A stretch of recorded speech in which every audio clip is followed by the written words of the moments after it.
Good morning my dear student. मैं आप लोग के सामने कक्षा 12 का हाइगेंस का द्वितीय तरंगाओं का सिद्धांत लेकर आया हूँ। जो बात कहे थे 5 नंबर का आता है बोर्ड की दृष्टि से। बेटा इसको अच्छा से देख लीजिएगा, बहुत इजी भाषा में समझाने का प्रयास करूंगा जिससे आपको आ सके। ठीक है, किसी प्रकार का आपको दिक्कत नहीं आएगी। एक बार देखिए, देखते हैं हम लोग कुछ मोटिवेशन आइडिया लाए हैं जिससे कि सब पढ़ सके बढ़िया से। ठीक है, आप जुनून के साथ पढ़ सकें। कभी जिंदगी के धागे टूट जाए तो दोस्तों के पास जाना, दोस्त हौसले के दर्जी होते हैं, मुफ्त में रखते करते हैं।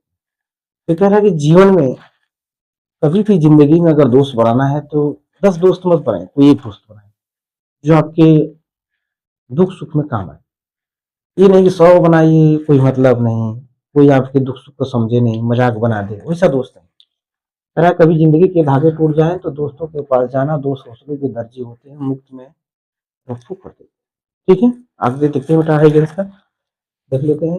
हाइगेंस के द्वितीय तरंगाओं के सिद्धांत द्वारा परिवर्तन की व्याख्या देख लेते हैं कि ये कोई देखिए कह रहा है कि माना जेड जेड डैश एक परिवर्तक पृष्ठ है। माना जेड जेड डैश क्या है? परिवर्तक पृष्ठ है। ठीक है, जिस पर एक समतल तरंगांग ए बी तिरछा आपतित होता है। यानी तिरछा क्या हो रहा है? आपतित तरंगांग है। कौन सा है? आपतित तरंगांग ए और एक फर्स्ट और सेकंड। माना यह टी समय बराबर 0 में यह बिंदु ए पर पहुंचता है, यानी बिंदु टी बराबर 0 पर ए पर पहुंचता है तथा टी समय के बाद यह ए डैश पर पहुंच जाता है। टी समय बाद कहाँ पहुंच जाता है? ए डैश पर पहुंच जाता है। ठीक है बेटा, आगे देख लेते हैं।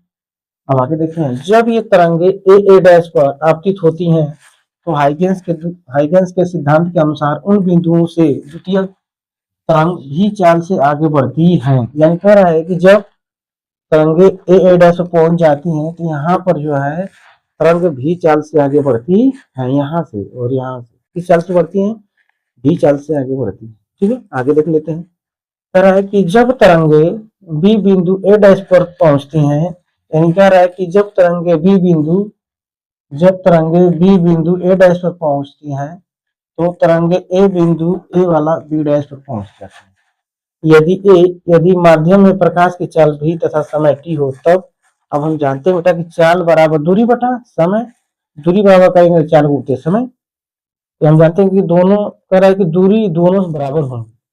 देखिए दोनों की दूरी बराबर होगी। ये जो यहाँ से ए बी डैश पर गया और बी ए डैश पर गया, दोनों दूरी क्या है? सेम बराबर है।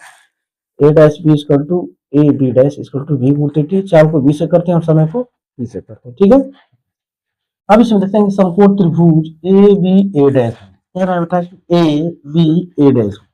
इस त्रिभुज की बात कर रहा है कि ए बी ए डैश में ये 90 अंश है तो हमने इसको 90 अंश घुमा दिया है। ये वाला बी मान लिया, इसको हम ए डैश मान लिया। इसको हम जानते हैं कि लंब है। ये क्या है बेटा? हमारा लंब है। और इसको हम क्या कहा जानते हैं? कौन?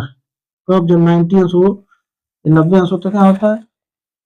ये जब 90 अंश हो तो लंब मान लेते हैं। इसको कौन मान लेते हैं? इसको पाइथागोरस प्रमेय। ठीक है, तो साइन आई बराबर लंब बटा क्या होता है? कौन? लंब क्या दिया है? बी ए डैश और कौन क्या दिया? ए डैश। समीकरण नंबर 1। ठीक है, अब अगला समकोण त्रिभुज में देखते हैं। त्रिभुज A B dash A dash.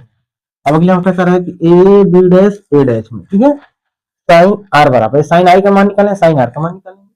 तो बेटा हो जाएगा लंब बटा कौन? लंब क्या दिया है? ए बी डैश बटा के ए डैश। इसमें देख लीजिए लंब हो जाएगा A B dash upon dash. ठीक है, दोनों दूरियां क्या है? बराबर है। ए बी डैश और बी ए डैश दोनों दूरियां क्या है? बराबर है। तब यहाँ लिखेंगे समीकरण 1 और समीकरण 2 को बराबर करने और जब बराबर करेंगे तो ये वाला और ये वाला कट जाएगा। तो क्या बचेगा? Sine i upon sine r. Sine से साइन भी कैंसिल हो जाएगा, आई इंटू आर। लिख सकते हैं आई को कोण आर, कोण आई इक्वल टू कोण आर। ये किसके नियम होते हैं? परावर्तन के द्वितीय नियम। परावर्तन के कौन सा नियम है? द्वितीय नियम होते हैं। ठीक है, कोण आई को आपतन कोण कहते हैं और कोण आर को परावर्तन कोण कहते हैं। इतना परीक्षा में बहुत आपका 5 नंबर फिक्स है।